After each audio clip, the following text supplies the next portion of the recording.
Today I'm trying the OPI press-on nails in the Wicked collection. Look at how cute the packaging is. They're inspired by Glenda herself, and I love the nail polish cutout. Let's open them together and see what we have. These are the cutest French tip nails with an emerald rhinestone. The kit comes with this cute little paper where you can put your nails aside, instructions, an alcohol pad, a file, a wooden cuticle pusher, some extra nails of course, a glue stick, and I'm going to start off by measuring my sizes. This one is too small, so I'm going to open up the rest of the nails.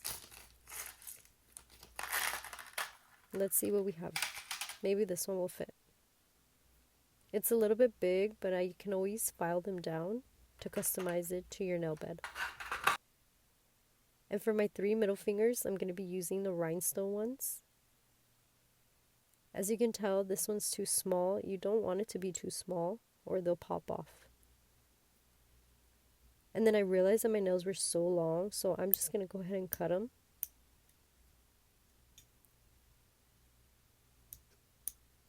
I prefer short nails just because I clean and cook a lot, but I love having long nails. It was just time for a reset anyways, so this was perfect timing. Let me know what nail size you prefer.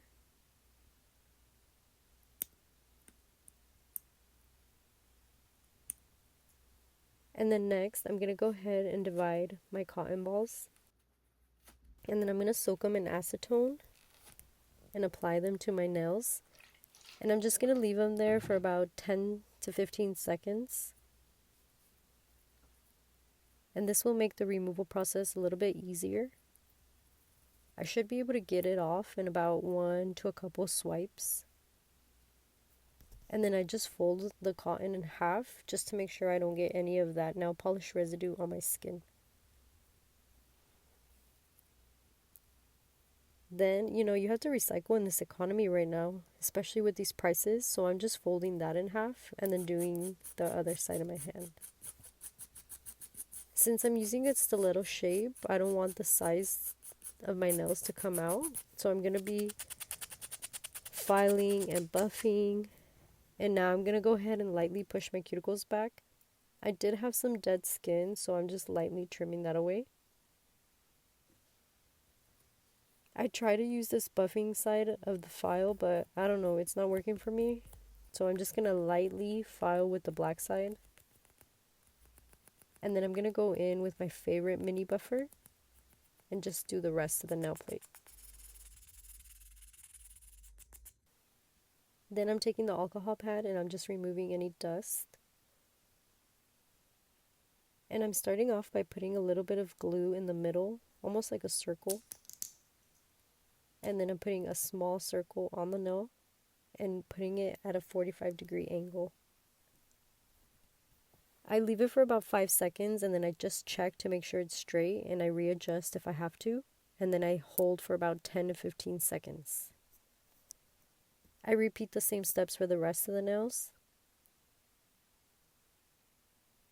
And the reason why I stay away from the perimeter of the nail is because the glue will spread and I don't want it to seep out onto my skin or the nails itself. A little bit did come out, so I just went ahead and wiped that with the alcohol pad. And so far, so cute. Do you guys wear press-on nails at home? Let me know. This is like my second time wearing the OPI press-on nails. And so far, I have to say they are so good. They're not too thick and they're not too thin. And they feel really sturdy. The process was really fast. It really cuts your time in half. And the price is amazing. I actually bought these last Christmas in 2024, and I've been saving them for this part of the movie. My only complaint is it has this little edge at the bottom but you can go ahead and file it away.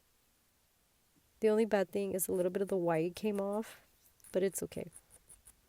They're still beautiful anyways. And then these are the final results. I'm literally in love. These are so cute. Let me know what you think. Have you watched Wicked for Good? And what do you think of these nails? Let me know. Thank you for watching. Bye.